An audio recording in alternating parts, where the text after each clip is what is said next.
Hello, everybody. Welcome to the Championship Check-In podcast.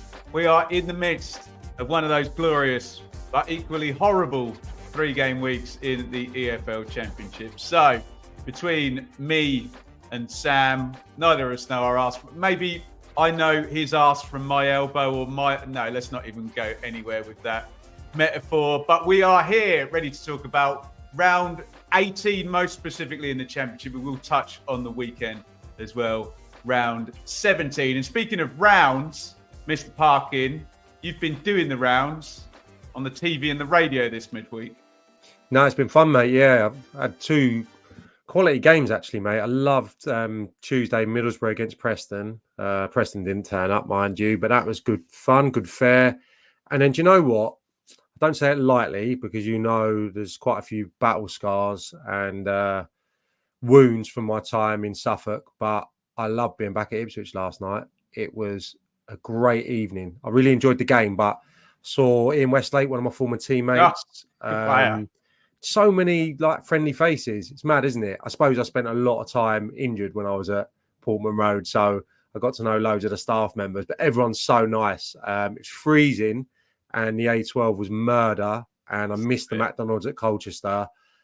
Somehow I went over the Dartford crossing. It was the worst, one of the worst journeys. I know. I've never been over the Dartford crossing in my life. So I did check today whether I have to fork out a few quid for it, which I don't because I was there just after midnight. But the worst journey home ever. And I was similarly delayed the last time back from Colchester. So the A12 is murder, but I got 2 unbelievable games, and yeah, it was really nice to see Wesley's just come up in the chat there. It was really nice to see him because we were quite tight during that 18 months. Amazing stuff. Right, let's get into this then, Sam. So we'll, as I said, we'll mainly major on the midweek round. We will touch if we need to on the weekend, but things move fast in the Championship. The chat moves fast, Sam. So get your opinions in on everything we're saying. We'll click as many up on the screen. We might react to a few, but we will go full Q&A at the end of the show. Let's get straight in and find out who the Parkin has picked for Parkin's pick.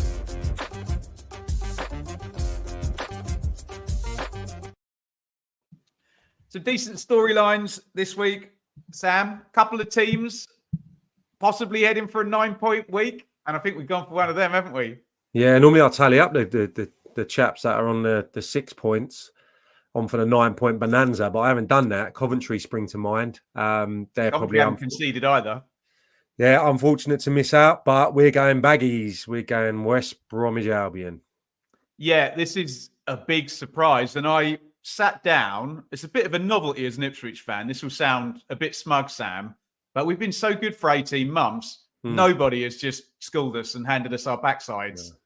West Brom did at the weekend. They were really good. They are in superb form, Sam. Big echoes of Corberon's Huddersfield with 8 clean sheets in 11 games. I think someone will correct me, it's 5 wins in 6. And they are absolutely purring, Sam, and playing a different way to most of the top sides in the division. I like it a lot, and I'm here for it. Tell me about West Brom. Yeah, definitely. And the last time I saw them live was against QPR, and they were a little bit, I would say they were a little bit drab, certainly in the first half. They deserved the win. QPR went down to 10, and that was almost the kickstart, wasn't it? The only negative result in recent times was the defeat at Birmingham. I thought it probably flattered the home side a little bit that night, and since then they just haven't looked back, especially in a defensive department. They are incredible. They don't give up any opportunities. I mean, you'll know the numbers from the Ipswich game. The XG no shots on target, and Ipswich are the top scorers in the league. And the expected goals of Ipswich, 0.23, something like that. Yeah, and you had to go back to, was it 2019 for Ipswich? And they weren't sat behind the ball; they were pushed up to halfway and pressing. So it wasn't like a low block at all. It was just really well managed. I was so impressed, honestly. There's so many things going on there. I suppose you can point towards the return to form for likes of Kitpray, Bartley. I think that's obvious, that partnership. I think Hurst in that game had the fewest touches on the pitch, just 16. So that shows you that those two just gobbled him up. Moet as well in midfield. I know that they like to try and get that numerical advantage with getting Furlong kind of inverted from right back. So there's some nice little tactical quirks going on in there, but it's built on that solid foundation, that organisation without the ball. And I think a nice thing about them, really, in an attacking sense, you don't really know how they're going to line up. There's no continuity with the forward players and their positioning. He loves a false nine. The question mark probably as to whether they can continue and maybe put pressure and maybe be an outside shout for automatic promotion as to whether they can convert enough chances and become really free scoring. They've got obviously DK to come back. Madja came on and did really well, I think, in the last game in terms of his appearance from the bench. So they've got options. Can they, become free scoring to complement what they've got, or do they need to? I would probably suggest they don't. Balance it, Sam. Yeah, and that's what your point that you made, which is a pertinent one, is that they are different because you think of Leeds, they're individually outstanding. Ipswich will come on to watching them last night. They are just coached immaculately in terms of their patterns and their sequences of passing. Leicester, I would say, are a bit of both, and that's probably why they're everyone's favourites. They've got a good collection of players and they've got a nice style of play, which Maresca seems to have got into the players quite quickly. So West Brom are very, very different. 14 shots they've conceded on their goal in those 7 games. 2 a game. Since the Birmingham game, yeah. So 2 on target per game. And they've played Southampton and Ipswich in the last 3-4 games, yeah?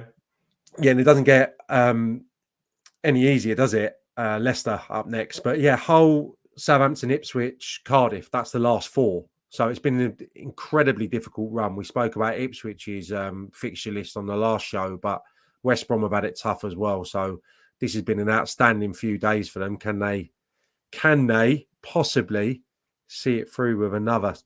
I don't know. Ipswich is a statement victory. I don't know what this makes a victory over Leicester. Wasn't it? So dominant. Yeah, what is it if they beat Leicester? It is Leicester, isn't it?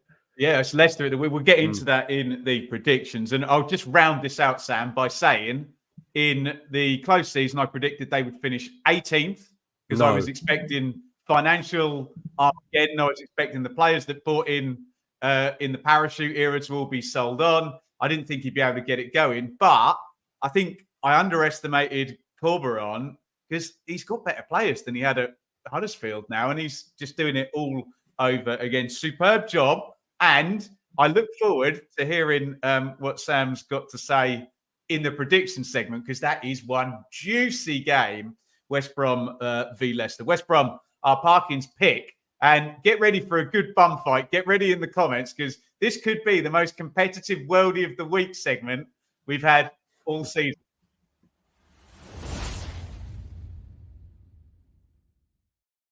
Right, Sam, I'll make the normal plea. For those people who are just going to vote for the player who plays for the team they support, fine, whatever. We can do better than that. For those people who want a nuanced debate about which is actually the best goal rather than who they got poster up of on their bedroom wall, we're here for you in the comments. Sam, some brilliant goals this round. Let me take you through my picks and you can have the final say as the ex-professional footballer here. Jaden Philogene. Back heel, absolute filth. Jeremy Sarmiento, stupid angle, whips it in the corner. Brilliant goal. Yasser Asprilla, absolute murder on the Norwich keeper there with that first touch to take him out. Jorginho Rutter, another ridiculous first touch, controlling it over his head. Sammy Smodic, okay, John Ruddy doesn't cover himself in glory. Delightful little chip. Kyle Walker-Peters is a right back. He bends it in the corner with his left foot. What is he up to? And you were there, Massimo Luongo, not necessarily for the finish, but for the build-up. We've got every type of goal. We've got long ranges. We've got curlers. We've got back heels. We've got first touches. We've got a team goal. Get in the chat. Let me know what you think the best goal is. Don't just say the name of the goal scored by the team you support. Sam, what is your take? A beautiful round of goals. I don't know whether to give you my own little short list now. I kind of narrowed it down to 3 or 4. I've got a winner. So I'll just tell you about a few of the ones I did like. You've left out Dykesy as well, and I understand that my brother's watching tonight. You can't leave Lyndon Dykesy's chest and Sorry, volley out. Jack. Hey, I'll tell you why that's a good goal. He's not just put his laces through that; he's directed that into that corner. I watched it a few times this evening. That's a brilliant goal from Dyke. So remind me which team you support, Sam. He's worth a mention. My little, I'll give you my three that have just missed out. A KWP. You know that I've been loving Kyle Walker-Peters' work this season. I just didn't know.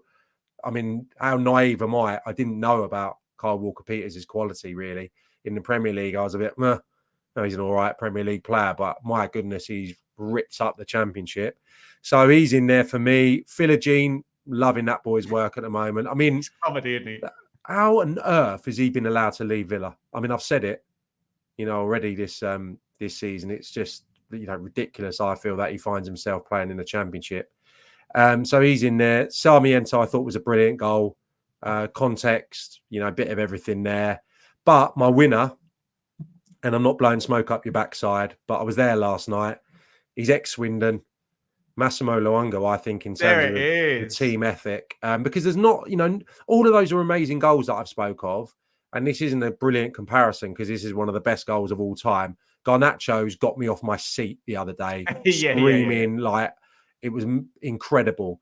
None of these goals, are that caliber or kind of towards that level, of course. So I think the team move, the patterns, everything just encapsulated what Ipswich were in that opening half last night and what they have been at Portman Road and what they have been this season. It is an incredible team goal. And obviously I'm very, very au fait with Massimo Luongo's work after watching him many a year at Swindon just after I retired. So, quite fond of him as well. Great player. I'm going to have one pick then. I'll go for my usual idea that we'll go for the uniqueness of the goal. So I'll go for Yasser Asprilla, the third one for Watford, where he's got one touch and he just quickly sweeps it through his legs and just lays the keeper down and sticks it into the empty net. But that's quite a good link, actually, talking Massimo Luongo, who is our goal of the round, because we may be going back to that game for our cause for concern.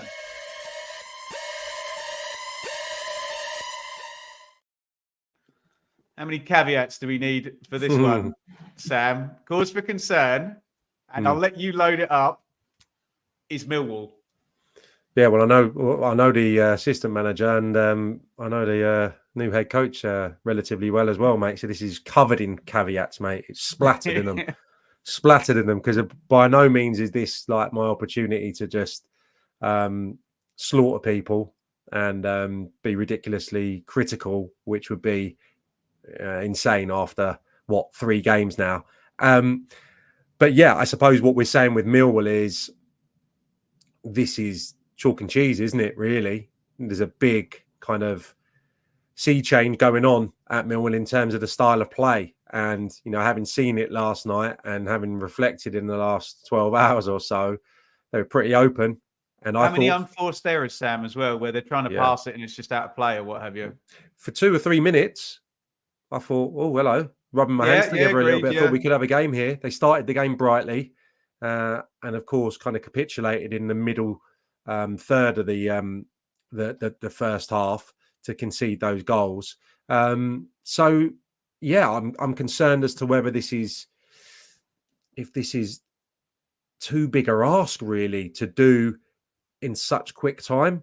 There maybe would be some thinking similarly to what's going on at Birmingham now. A bit of soul searching as to whether this can be done, this change in style can be done so rapidly. Is there the players at the club currently that can carry out this brand of football and see them succeed?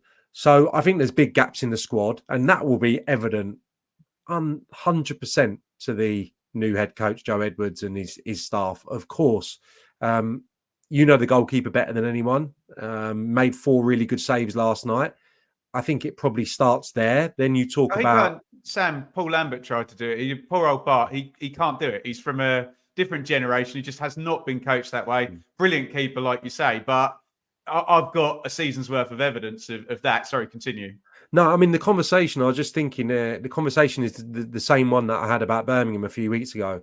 And it's probably the reason that Jake Cooper, I mean, that's a big omission, isn't it, for Millwall last night being left out. You know, him being part of the furniture there. So Wes Harding, I think, looks the one who's the most capable of getting on the ball.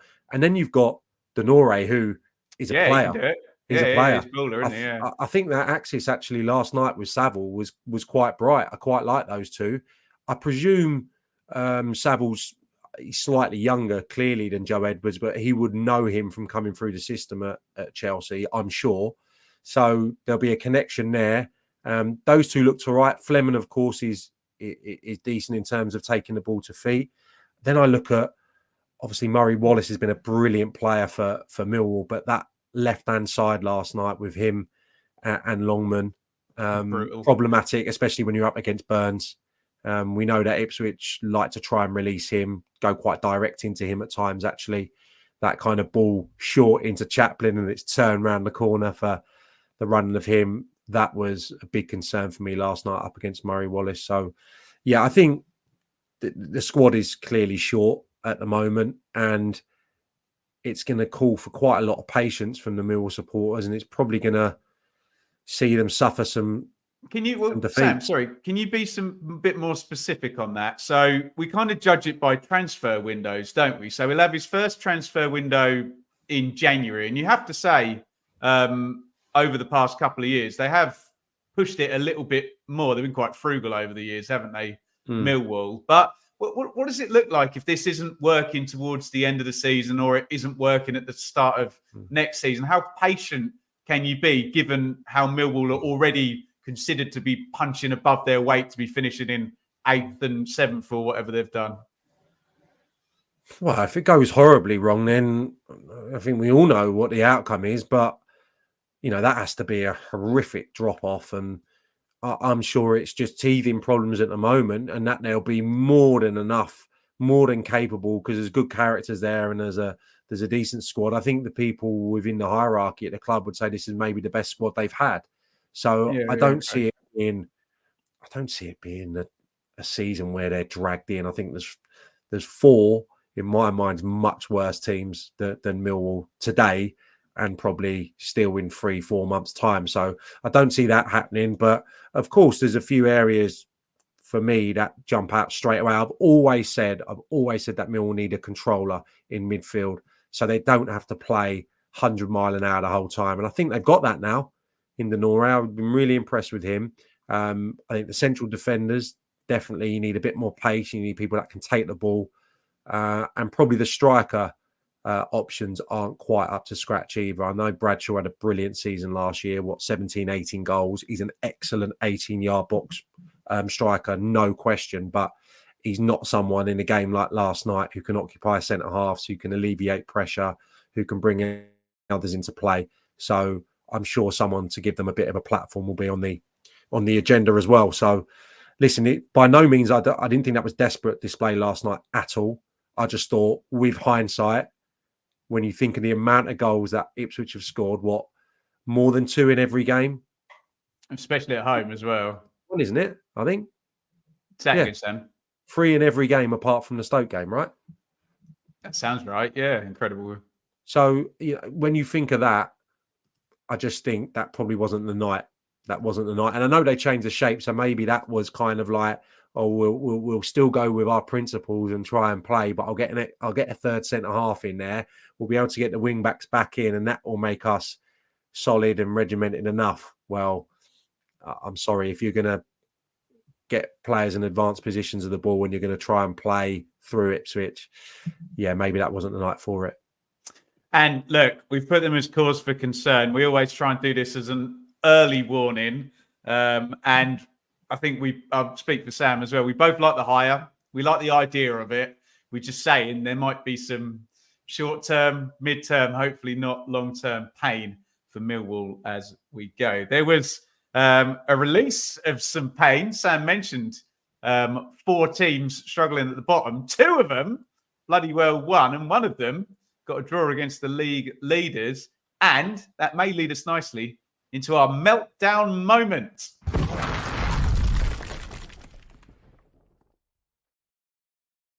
Right, Sam, we've gone for Stoke City as our meltdown moment. Be honest, is this just a big ruse so you can talk about QPR?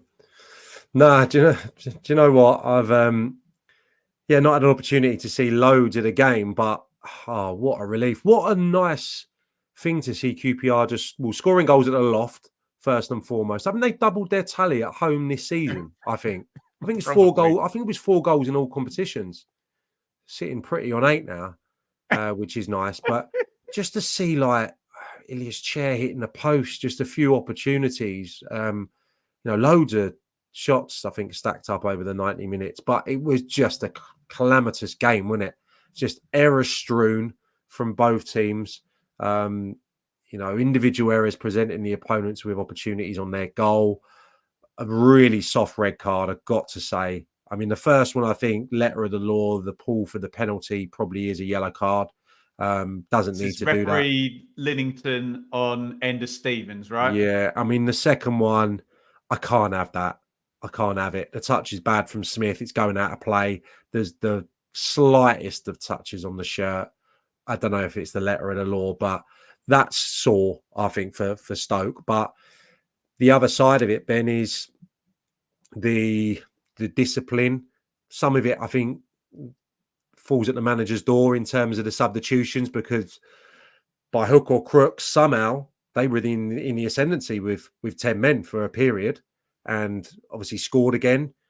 And he took off the 3 that were behind the centre forward, who were still on the pitch. Obviously wouldn't have been as attack minded as they were with 11, but that link between the front man and the midfield just evaporated with the substitutions. So I think, that's something that I'm sure that the Stoke team and staff will reflect on. That may be against a team that had struggled so much at home, it was still an opportunity to take points with 10. And then came a bonkers last 5 minutes or whatever when Pearson scored, and it was pretty mad, wasn't it? But nice to see Willett come on and get a goal as well. I think the goalkeeper showed him a nice 6 yards to the left of him there for him to bend one round him. But nice it was wasn't it? It was a game that Stoke shouldn't have lost. But 262 days, Sam, is the number in between EFL home wins. It was 12 without a win. Cifuentes' 4th game as well in charge. God knows when the last time Chris Willock scored. He's not scored this season, has he? I don't think. So, yes, our point here is well done, QPR. Great to see it. But Stoke melting down a little bit. What were you were telling me? You had another proposal for meltdown involving someone punching themselves. We're going back to the weekend. Jamie Vardy missing a chance on his swinger, left foot, didn't he? This is Leicester v Watford. At 0-0, wasn't it? Move fast. Yeah, at 0-0, and then he gave himself a jab, which was sensational. And it just, I was thinking, out of frustration, have I ever given myself a jab? And the answer is yes. A different context, though. You'll be able to get on board with this, Ben. Lads' holiday, Ibiza. Last night when you thought, let's just pull it back a little bit. There's a nice restaurant near the villa where we're staying. Let's go and have a few drinks, have a nice meal. It's a bit emotional on the last night, doesn't it? Nice meal. There's no need to go to space. We've been there for the last 4 days. There's no, do you know what I mean? There's no need to go to the strip in San Antonio. Oh. And then we've had a few drinks, and there's a little break-off group, isn't there, developing? There's 3 or 4 that are saying, we're going to have a look. We got last night. We've got to go to the strip. And I was like on my last legs, obviously falling asleep into my filet mignon. And just to wake myself up, just because I was so indecisive, I give myself the little jab. Some people go down the tequila route. I gave myself a little hook, and 10 minutes later, in the cab, destination San Antonio, strip, no problem. With a nice big shiner on his face. So that's what it took me back to. Vardy missing open goals and giving himself a jab. Yeah, Ibiza, the glory is. Oh, God. Just really, really quickly, I was lifting a flight case out of a gig once. Bear in mind, I was playing keyboards and I needed both hands. The guy on the other end did a lazy lift and it dropped. And I got my hand out the way, so I wasn't hurt at all. And in my anger at the other guy, I punched the wall and injured the safe hand. Neither of my hands would have been hurt.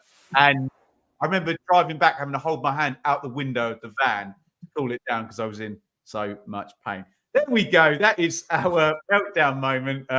Us injuring ourselves and Jamie Vardy injuring himself and Stoke City injuring themselves against QPR. Right. I think we can flip this round. We're at the halfway mark and we can have a little look ahead at the coming round 19. We are in association with Match Bingo for this portion of the show. And Sam, I've got you a card to look at in a minute for Preston v QPR on the telly tomorrow night. We can't get enough QPR, but Sam, let's go to our mouth-watering matchup.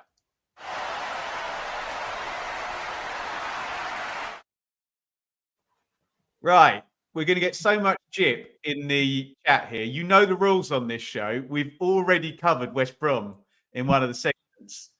So West Brom v Leicester cannot be the mouth-watering matchup.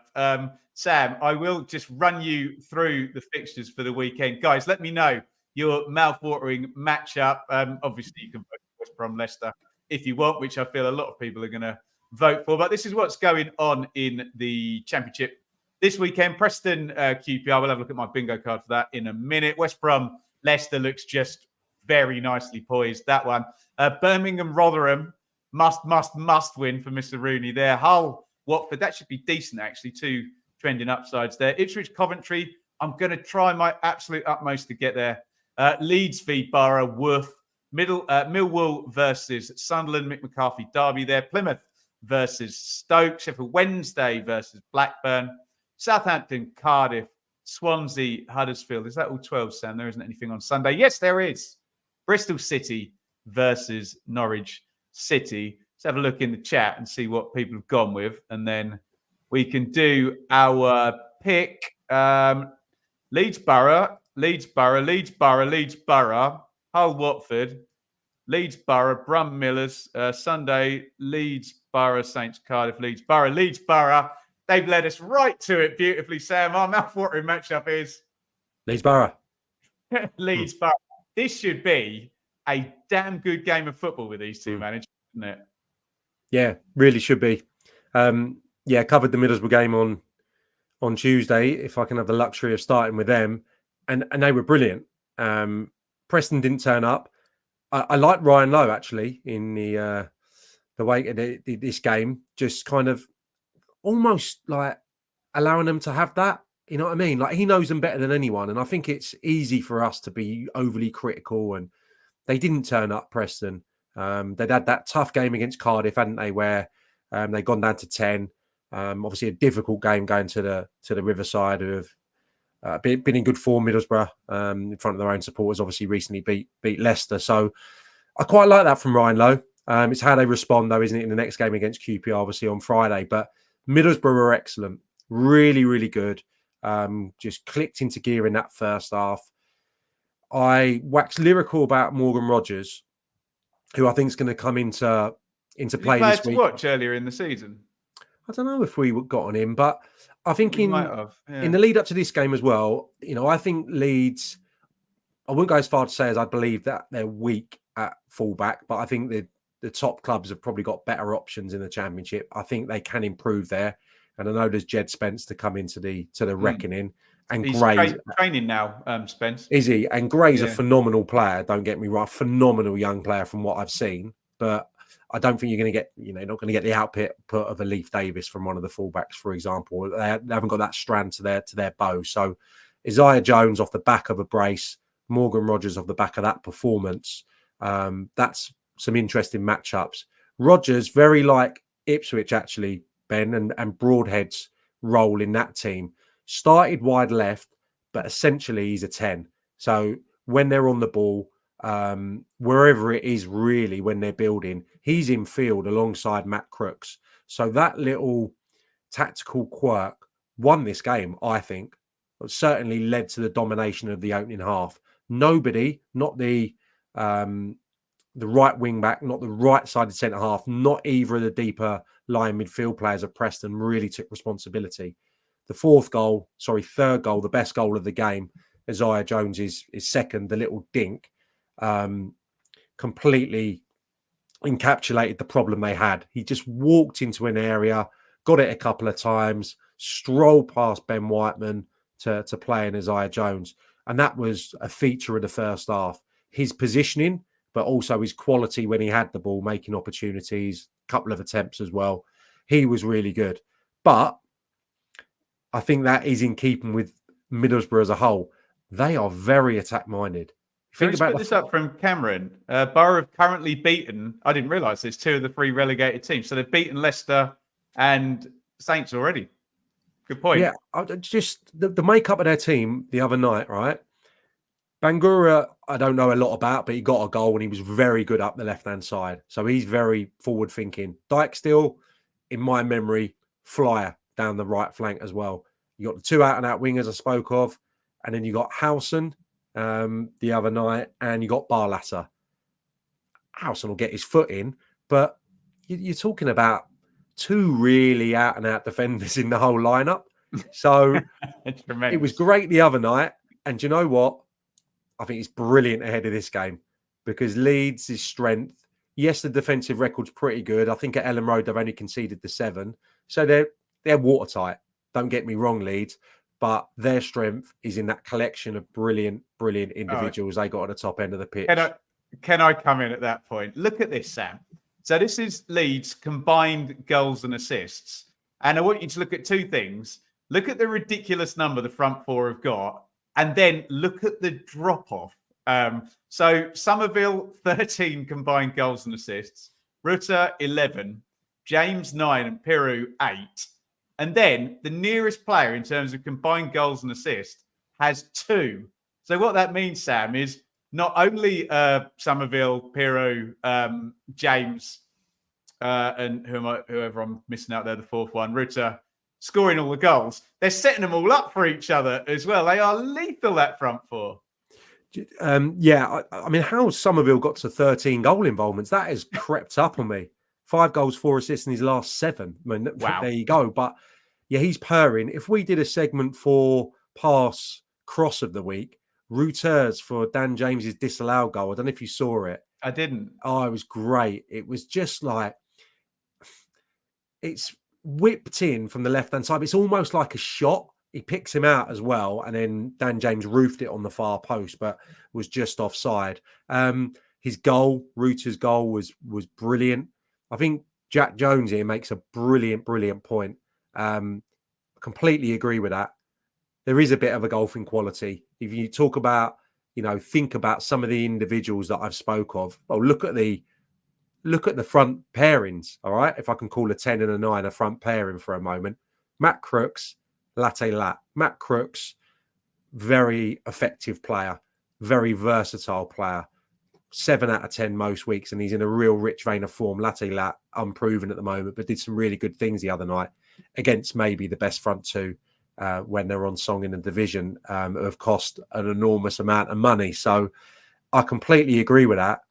Carrick is very, very clever. You think about all those tactical little tweaks, the decisions he made last year that paid off. Well, I've spoken about one of the tactical things I liked from Tuesday night, and he continues to produce and he continues to impress. So this is going to be a brilliant game. I mean, Leeds, 6 on the spin? Both teams to score. 6 on the spin, Leeds, aren't they, at Ellen Road? I think... Only undefeated home record in the Championship. Is that right? I think they've only beaten teams 12th and below. So the 2 difficult games were West Bromwich Albion early doors. Cardiff early doors and West Bromwich, which they only managed to get a point from. The other games against, inferior opposition at Ellen Road, they've taken care of. So this is a test like those 2 I just mentioned, similar games to West Brom and Cardiff in terms of the quality and their standing in the table. So tough game. You'd still fancy Leeds by the odd goal maybe, but it should be really attacking 2 teams going for it. Love these 2 managers. Well, I also love this from David Burguy. Not only has he super chatted €10, he's also joined up as a YouTube member as well. Sam, huge thanks to our friend David there. You can sign up via YouTube down here. Get some bonuses, join the WhatsApp group, etc., etc. Roundtables. One day, maybe Sam Parkin, if I can persuade him, might join one of the roundtables. It has been requested before, let's just say. I'll have to twist his arm. But big thank you to David. If you can indulge me, we just need to, where do I need to point? All the way, I can't do it. It's not enough of me. All the way up above Sam's head. We are, thank you, Sam, in association with Match Bingo tonight. So huge thanks to them. So I've got my bingo card there. You can pretty much see it for Preston QPR. Sam, do you want to pick the top line, the middle line, or the bottom line? It's the top, the middle, or the bottom. They're going for the 10,000. One for the kids there. Top, please. So top line, to complete this, Sam, I need Preston to hit the woodwork. I need 2 subs made by Preston. So that's going to be deep. Maybe 60 minutes plus, isn't it? Here's the devious one. 4 minutes injury time. That's okay. I prefer that number than 2 that I got the other day. On the QPR side of the ledger, I need them to kick off a half. So that's guaranteed by minute 46. And I need a first sub made. So I got some chance there on the first line, but there's a few devious ones in there to get the biggest share of the prize pot there for 100 quid, actually. Goal ending in a minute, ending in 6, which might be a big struggle. By the way, Match Bingo, all of their profits are split in half with good causes. I've partnered up with the Stroke Association. So do head across to Match Bingo. Get involved if you do. matchbingo.co.uk/BBFC. It's raining members, Sam. Can you say thank you to Brandon Carl for us, please? Thank you, Brandon Carl. Top man. Who has become a YouTube member. Thank you so much. And we are going to move on to a very inevitable, can you guess who it is? Player to watch.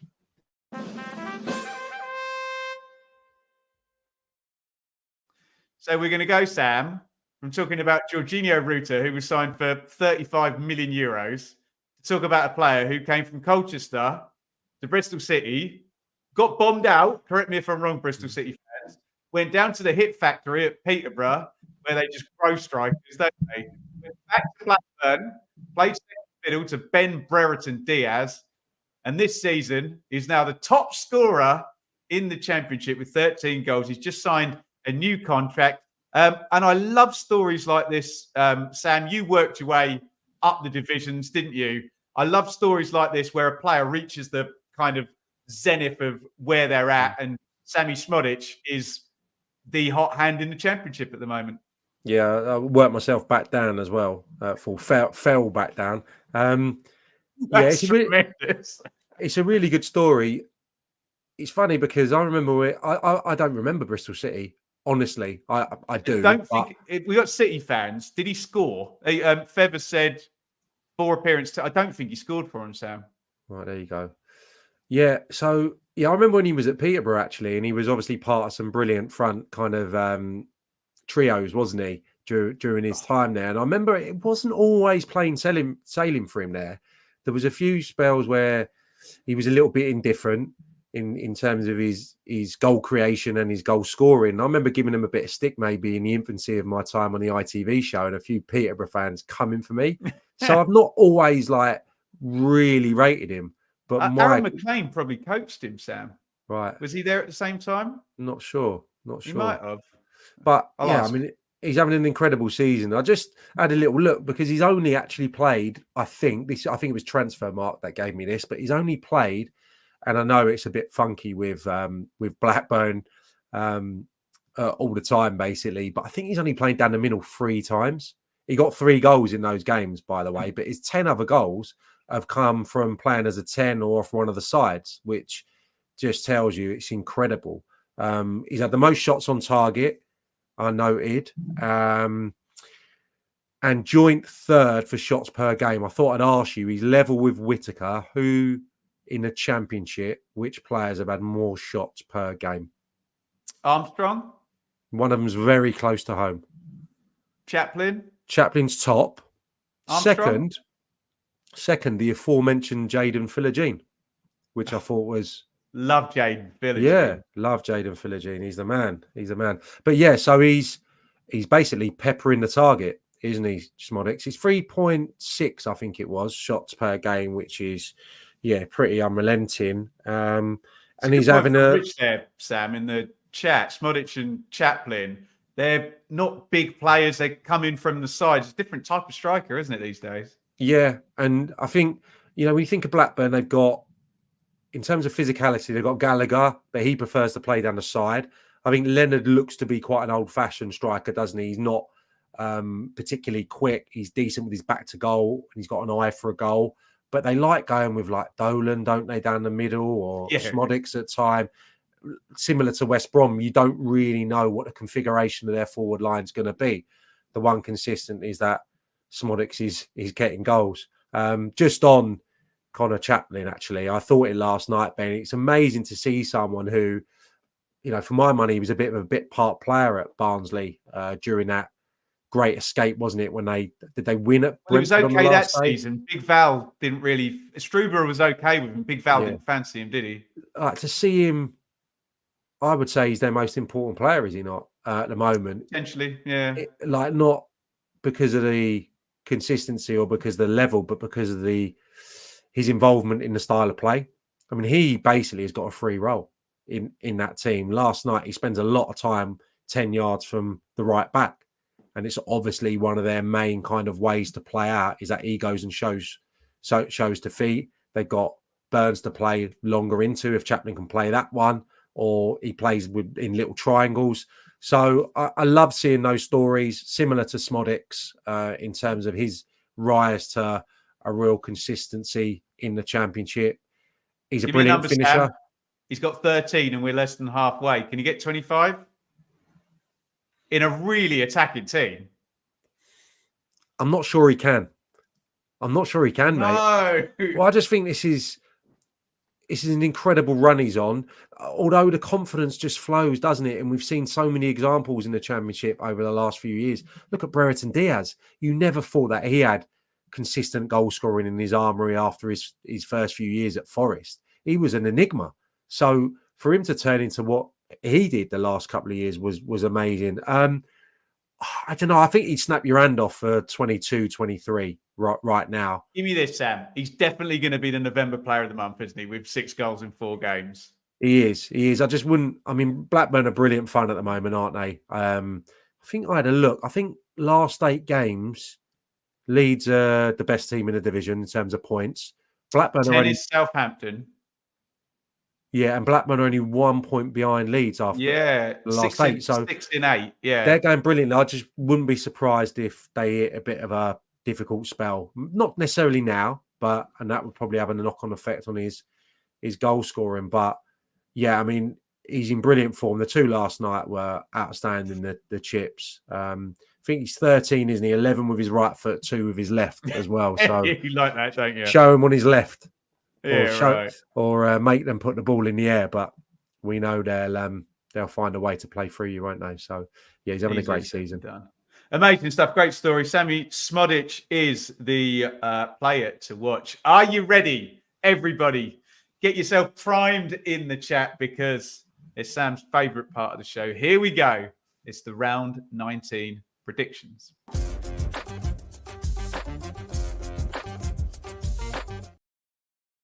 Right, Sam's been keeping score. We are going to reveal after the predictions who won last round. We'll keep them on tenderhook, Sam, and we will pile straight in with Preston v QPR. Get your predictions in the comments. Do you want to go first, Sam? Preston QPR? I'll go first, mate. I feel this is really hard again tonight. I don't know if it's the lack of sleep, but I'm just looking at these games and my head's just hurting. I think, I give Ryan Lowe a little bit of love there. I mean, I shouldn't be after that performance on Tuesday. I thought they were so lethargic. I thought about them for cause for concern today because of the attacking numbers, Ben. They are creating next to nothing. Over the last 2 games, I can't remember Senny Dieng having a save to make. I think he made 1. Can't remember it.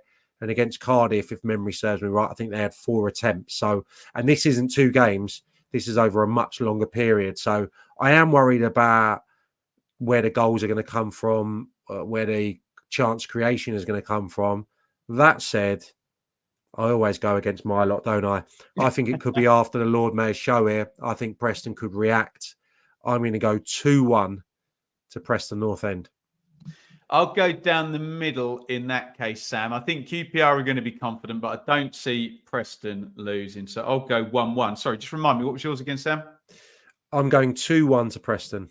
2-1 to Preston. And I'm going first on what could well have been the mouth-watering matchup here. West Brom versus Leicester. I'm going to go with the short-term form, Sam, which the Leeds, Ipswich and Southampton fans are going to like. Let's back West Brom. Let's go for maybe they won't shut them out. No, they're going to need to shut them out to win. 1-0 West Brom. Sam, what do you say? I think I'm more than happy to take the draw here. I think Leicester last 3, 1-1, wasn't it? Was that last night? The defeat at Middlesbrough and a very fortuitous victory at QPR, if you remember Gareth Ainsworth's last game. So they are not at it away from the King Power at the moment. That said, I think they may flex their muscles here. But yeah, Carlos Corberán will, of course, have his team tactically well set up there. Brilliantly confident at the moment. So I'll give them the benefit of the doubt to keep it going and get a 1-1. Shall I kick us off with what are we on now?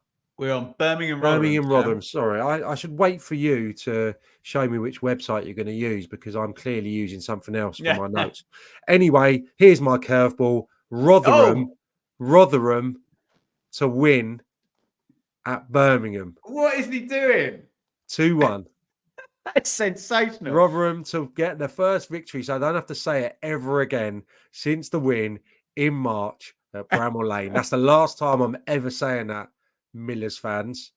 Birmingham 1, Rotherham 2. Like, like the walls are caving in. It's just going to be a boo. Yeah, mate. Guys, help me out in the chat. Just put the team names in your predictions and I'll know that they're on the game we're doing. So don't think I'm missing any out for any other reason. Sam, I'm sorry. As a rule, I always back against Rotherham away from home.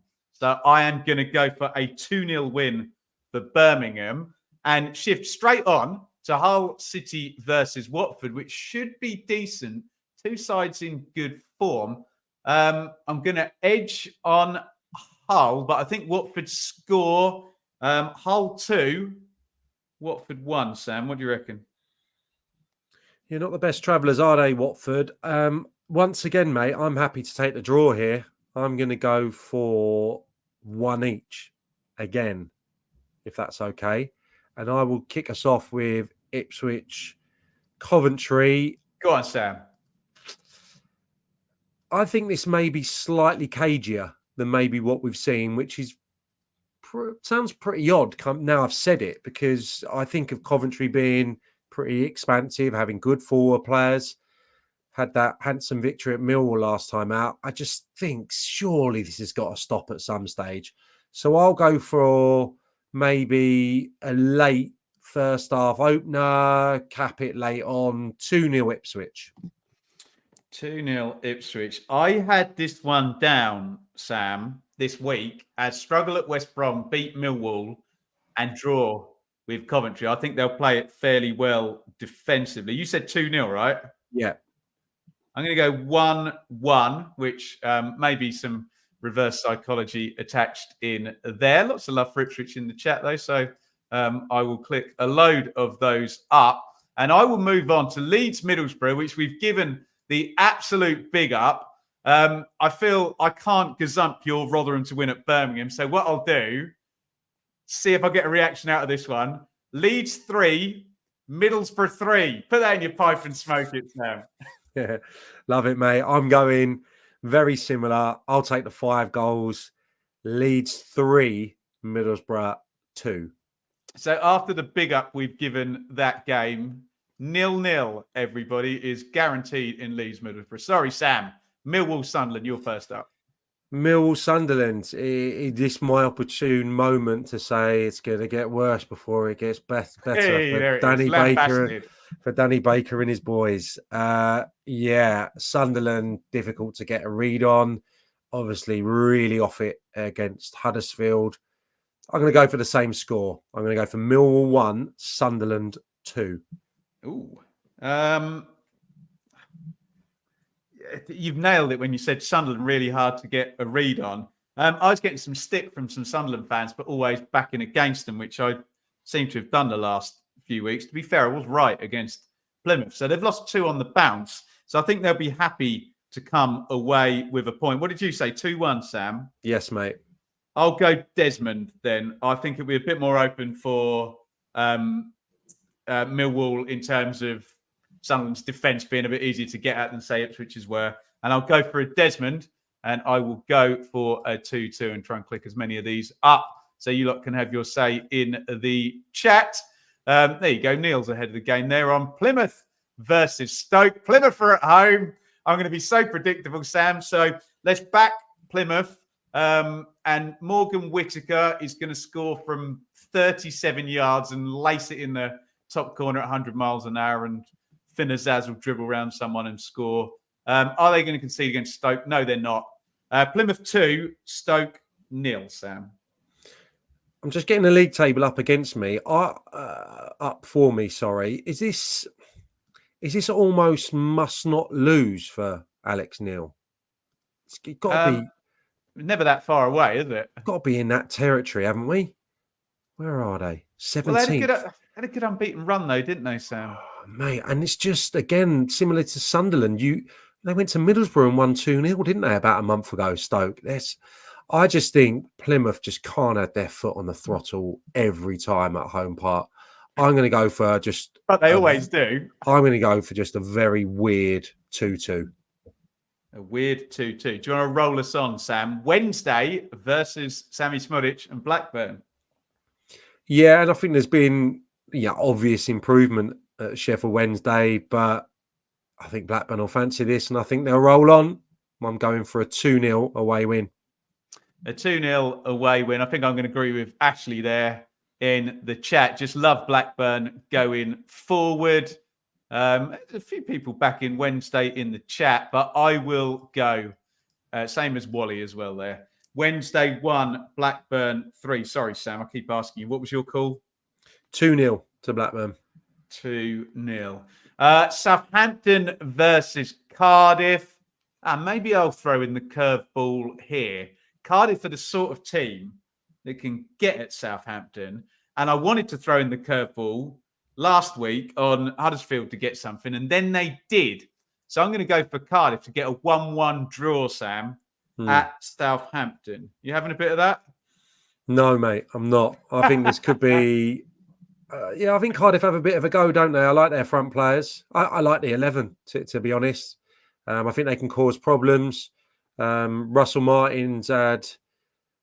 I'm not going to describe it as a ding-dong because I haven't listened to it yet, but I think he gave quite a good or interesting post-match interview yesterday to the local BBC radio reporter. So if you haven't seen that, have a listen to that. I think he was a bit prickly. And I think they'll respond in the right manner here. They don't need to respond. They won the game, but I think they're going to win this one as well. 3-1, I'm going to go with. Do you want to take us on to the other Welsh team then? Swans at Huddersfield, Sam. I don't even want to talk anymore. I'm just going to say rank game, 1-0 Swansea. Yeah, I can see where you're going with that one. I feel we should say a little bit more. Excellent win for Huddersfield up at Sunderland, but I think they conceded 2.7 XG and snatched a couple of goals. Fair play, though, resilient, and we know Sunderland are susceptible to that type of defeat. Let's click a few up here and see if I get... Tell you what, we were a little bit harsh not to mention Jamie Patterson's finish as well, actually. Lovely finish. And he felt, seeing that goal go in the net, he felt very much like he should have had a loan spell at Leeds United at some stage, Jamie Patterson. Does he not? Do you know what I mean? When Thomas Christensen was the manager, Yeah, he feels very Leeds, Jamie. Go on, I'll go for 2-1 Swansea, and I'm going to move us to Sunday. Last one, before we reveal last week's result. Bristol City versus Norwich. feel badly for David Wagner, but I can't back him at the moment. He's struggling. Horrible lack of confidence there.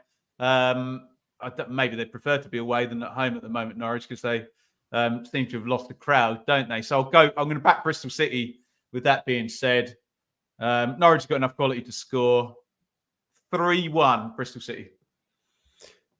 Another difficult game to call, but I mean, there's not been the recovery that we not anticipated, but felt that could be on the horizon for Norwich. You know, that grubby 1-0 over QPR and then defeat at Watford. Bristol City, I think it's early to make too many outlandish or start critiquing Liam Manning at this stage, but I think they could be good enough for win here. I'm not going to go as big as that, but I will go for a 2-1 to Bristol City. There we go. Those are our 12 predictions for round 19. Thank you, everybody, for all the predictions in the comments. What everyone wants to know, Sam, is how did we go last week? We're doing a point for an outcome and 2 for or 3 for a win, a correct result. Well, mate, when I joined your show last year and we did championship predictions, I got aced it, didn't you? Yeah. I got like 20 points or something. So I came into last week thinking that I was going to walk the floor with you, and you have taught me an absolute lesson in predicting.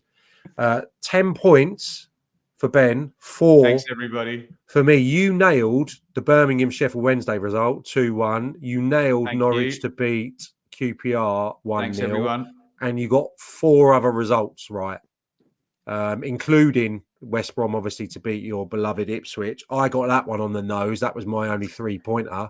I've got a bone to pick with you. Sam, can I break the fourth wall here? Sam sends me some smug text after that game saying, I called that one right. Do you not remember? You were going to call it 1-0. I went first, and then you changed your 1-0 to 2-0 because I said 1-0. Yeah. So I deserve the assist for your correct.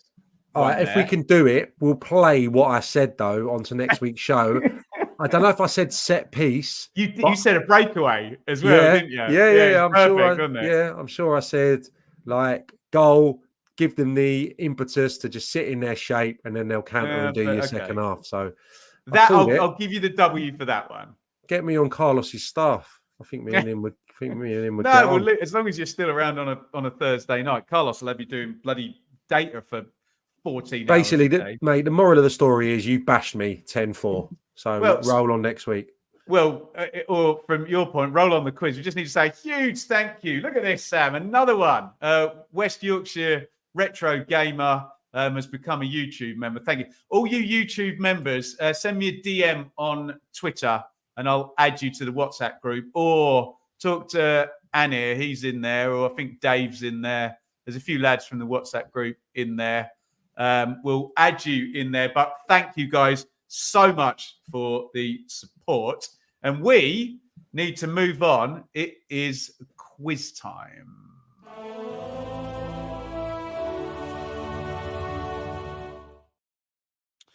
Okay, the score is it 10-5 or 10-6? It's 10-5, isn't it? You can have the 6 if you want, mate. No, I'm feeling confident now after the predictions. So huge thanks to Dave Fev, who I think is in the chat, isn't he? At Fev's Football. Make sure you go and follow him on Twitter. There you go. His Twitter page looks just like that. If you're listening on the podcast, come and join us live each and every Thursday. You can actually see such merriment. Get involved in the comments. Don't give the answer away to Sam.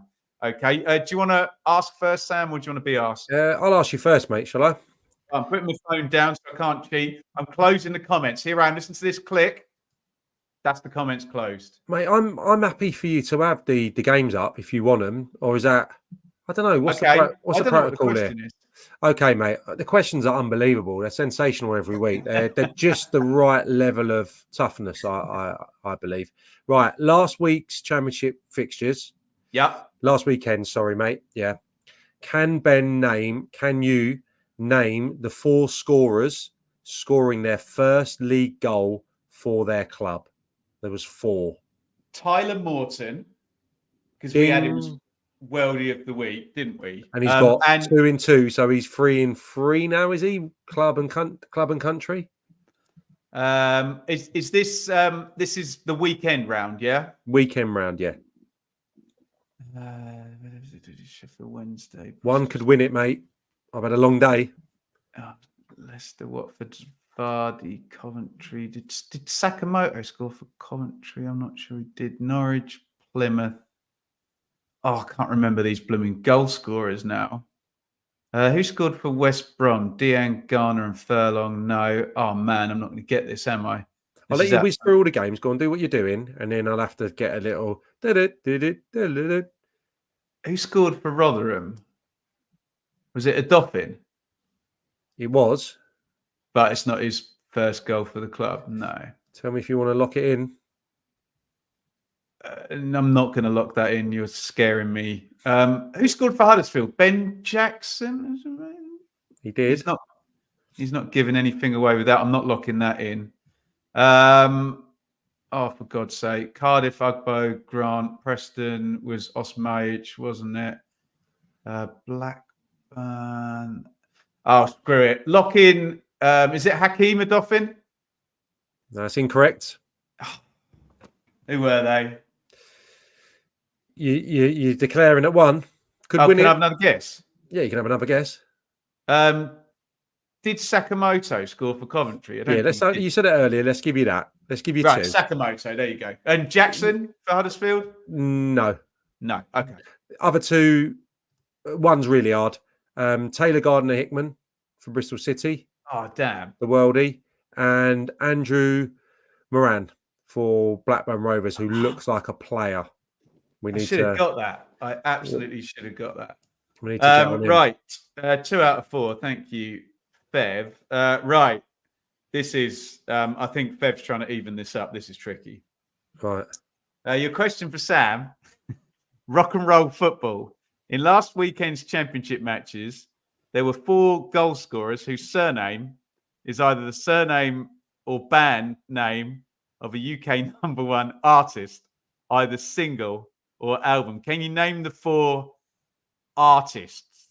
So, for example, if you'd had a hit with, no, that's a bad way to do it. Who scored last week? Say Yasser Asprilla scored. Yeah.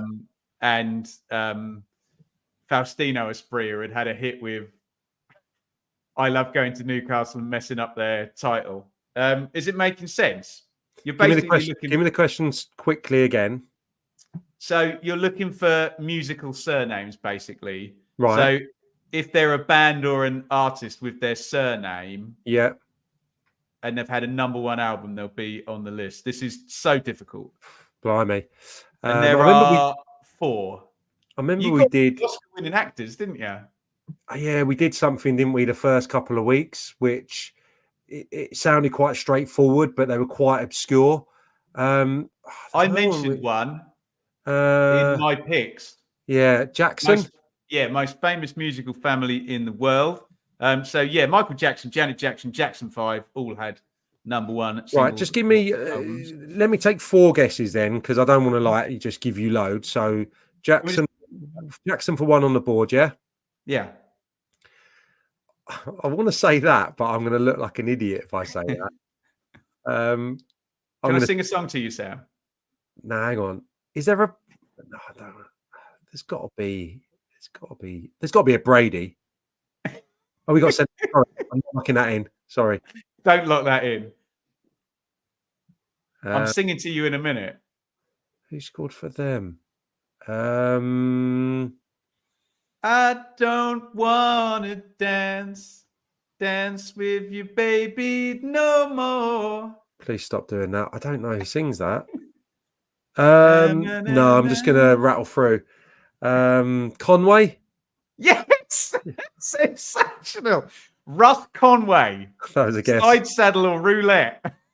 Then the one I wanted that's the equalizer. The one I wanted to say, it's just like Burt Bacharach. Backman. Oh, Backman Turner Overdrive.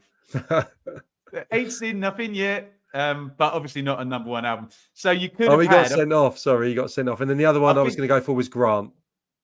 that would have been right. I was Right. singing Eddie Grant, I Don't Want to Right. Dance. Oh, I didn't know What, that. are we giving you the win then? No. Don't give me the win. No. Okay. You The other take the one point. was Jordan James. Oh, sit down. Oh, sit down. Right. Sit down next to me. There you go. A few people got Eddie Grant there. Red card, not a score. You've been corrected. Feb, can you adjudicate on that? We think that might be a draw. So we're going to go up to 10.5 versus 6.5. Fev, as ever, magnificent nerdery. He's trying to make it easier for me, and I'm still not winning. There you go. He's calling it. He's calling it a draw. Mate, I'll take the point there because I didn't have a Scooby. That was a stab in the dark, Conway. Yeah. Shot in the Dark, AC/DC. That was the lead single off their last album. Are you ready to ask me or Sam some questions? We'll try and get through as many as we can. Get involved in the comments. It's Q&A time.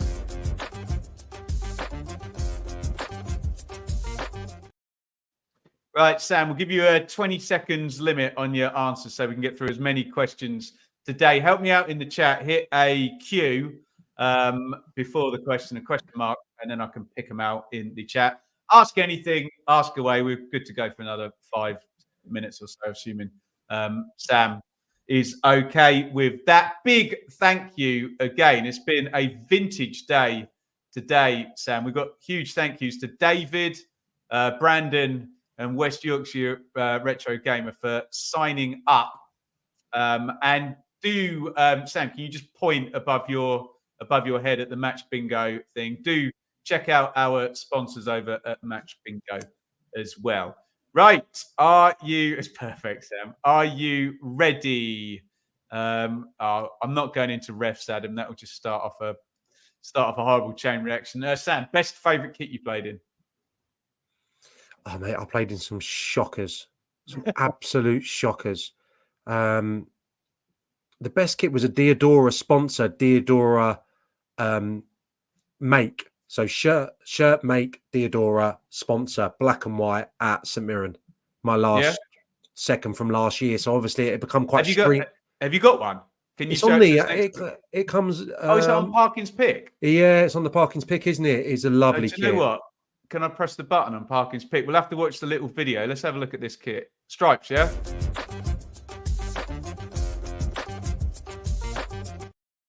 Looks like Juventus. I've got like an Under Armour on there, haven't I? So that obviously I played in the famous Ipswich kit that had the pattern, the white pattern on the shirt that went into the shorts. It was horrendous. Horrendous. And then I played in the heaviest shirt of all time at Swindon my first year. Can't remember if Didn't stop you, Sam. How many goals did you score? That year, 27 in the shirt, which weighed about 4 stone. How many? He'd have got 30 if he hadn't had that shirt. Sam, I'm going to move you on. Yeah, go on, sorry. Was the first 3 to 4 minutes of the Leeds Swansea match one of the most bonkers you've seen this season? I'm trying to recall anything more bonkers than that. We had a disallowed goal. Then Swansea took the lead immediately, and then Leeds immediately equalised. Can you think of anything more bonkers than that? Maybe not in the Championship. There's been some ridiculous games in the last few weeks, hasn't there? I mean, the Chelsea Tottenham one, the Chelsea City. But then, if people do want to delve into the lower leagues, my friend at Swindon sent me the last couple of minutes from Accrington Stanley against Swindon midweek. Swindon are 4-0 up. Accrington scored 3 in the last couple of minutes and then had 2 chances in adding on time for 4-4. It is brilliant. Go and watch it. Sam, how cold was it last night at Portman Road?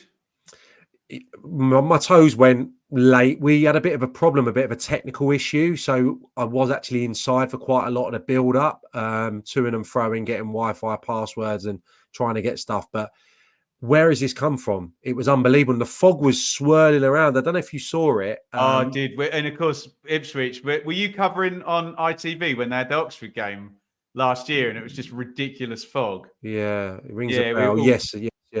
Scared of that. Did Joby McAnuff get you one of those heated gilets? No, he didn't. I don't know if that's my got bag. A hook up there, hasn't he? Yeah. I don't know why. I just like. I don't know. I just like trying to firm it. You know, just layers. Yeah. How close is David Wagner to be sacked by Norwich? How many berries do you want to put before this answer? Well, they got to show something, haven't they? And fast. I would say, like a bit of consistency.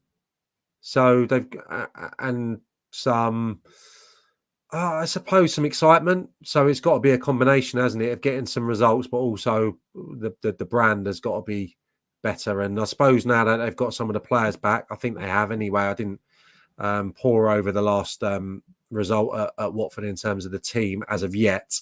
But yeah, I think that's the only thing that's going to save them, isn't it? I suppose a bit of consistency over 3 or 4 games.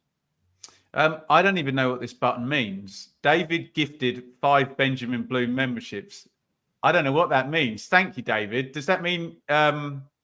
Oh, he's gifted them to other people. Oh, sensational. Snap them up. Snap them up quickly. David, you absolute legend. Ben, get Andy's question up quickly, because I just on the cold front, Andy Benji. Was that the... Yeah, there you go.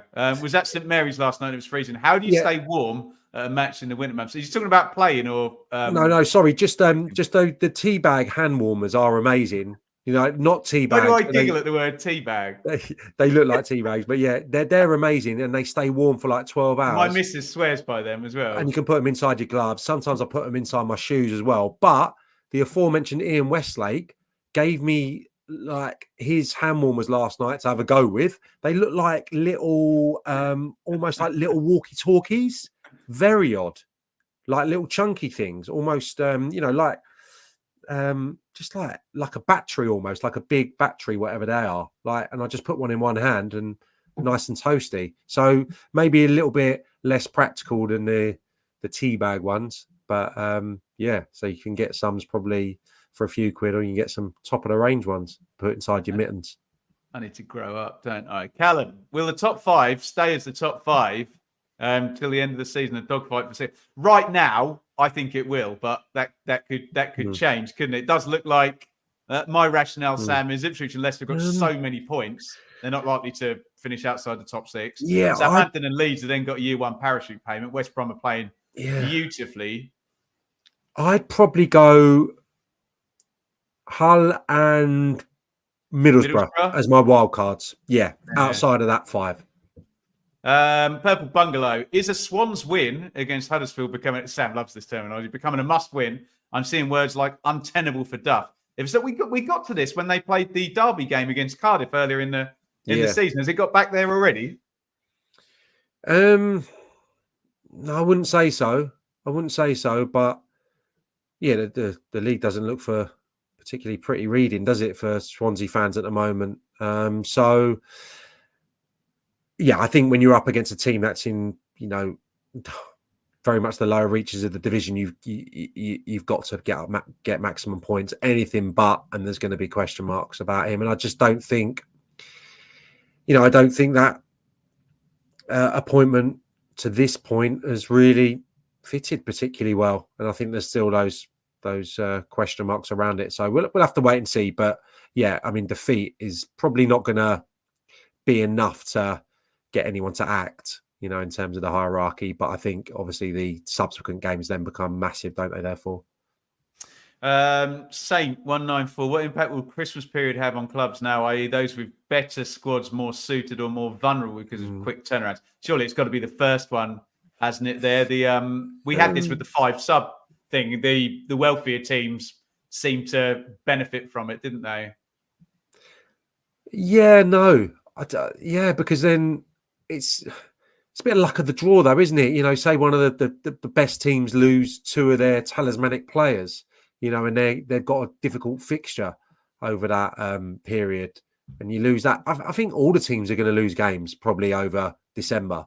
There's so many games. There's so many difficult games. Leicester and Ipswich meet, don't they? I think that's at Portman Road around Christmas time. Is it Boxing Day, isn't it, in the evening? There's some colossal games in the division, so the top clubs are going to be as tested as the others. It's just whether, I suppose, you can get through with not making wholesale changes, keeping your main guys fit for the duration, even though understandably you'll have to rotate at various times. So yes, but marginally. This is, I can just answer this with a yes. Do you have worries about Sammy Morsey missing the Norwich game being on 8 yellow cards, of course, and kind of written that he's going to get the 2 more yellows and miss the Norwich and Leeds games that you mentioned. Just quickly, Ben, I haven't gone into too much detail, but all the units at Ipswich, and I know that defensively there's been massive issues at Portman Road, but just the patterns of play, and I thought the reputation between the relationship between Morsey and Luongo was really evident to me. You know, it all comes from the manager, doesn't it? Though, Sam? Yeah, if you're it saying does. That, yeah, it does. You know, people probably question Morsey. Could he do it in the Championship still? Could Luongo go after, you know, not losing his way, but obviously his trajectory of his career took a little bit of a downward slide, if you like, the last few years. So, yeah, those two were brilliant last night. So big shoes to fill. If it's Taylor, is he the obvious one who'll come into that role? Yes, yeah. But yeah, extremely big shoes. Right, last one here. I think Toby's asked this twice, so we must answer. Thoughts on maybe introducing sin bins into football? We always get this, Sam, when someone does one of those tackles where there's a counter attack, and you and I have had this argument actually face to face, haven't we? About that sometimes stopping a counter attack is more cynical and worse than when people get red cards for something of obvious goal scoring opportunity, and they just happen to have, you know, missed the tackle by one centimetre. Are you in any way towards sin bins, or you're not like that? I'm not for it, but I probably wouldn't have been aghast if that was on the table before VAR. I'll probably be more for that. Neither is my answer. I mean, the last week or two, isn't it great to be just really passionate about the EFL? And don't get me wrong, it's great going to Premier League games and working on Premier League games. And that Chelsea Man City game I done the other day, I mean, my goodness, the journey home from that, I was absolutely buzzing. It was sensational. But this stuff at the moment, it's just such a pleasure not to be having to talk about referees all the time. We do still talk about referees, but it's in the old way that we used to talk about referees. And that's fine for me. Sam, I had a bit of a turn the other day because, you know me, I always kind of stand up for VAR, but I was doing the England game and I got so infuriated by that penalty that was given against Rico Lewis. It was just stupid. It's just trying to find a foul with a fine-tooth comb and slowing down every.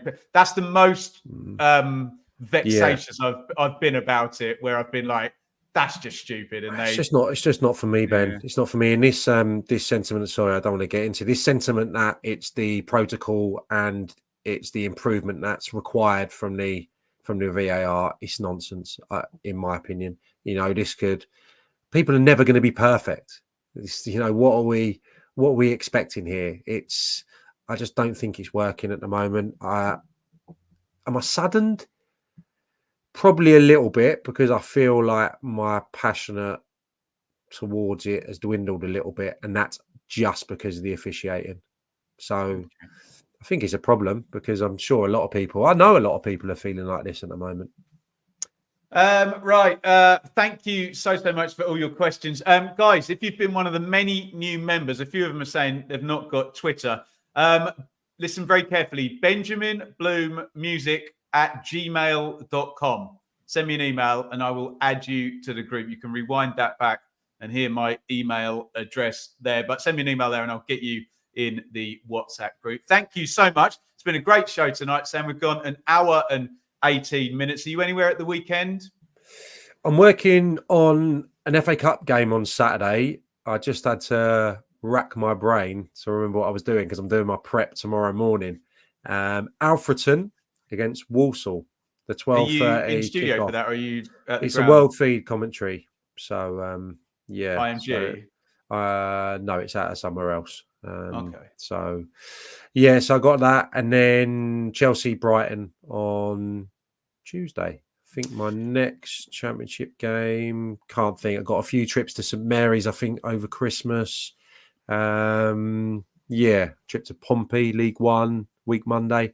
So busy time, mate. But yeah, looking forward. I love the games I covered this week. Brilliant. Seeing the quality. Do you know what I mean? The Championship and Ipswich. My goodness, they're the real deal. I think that was my last words last night.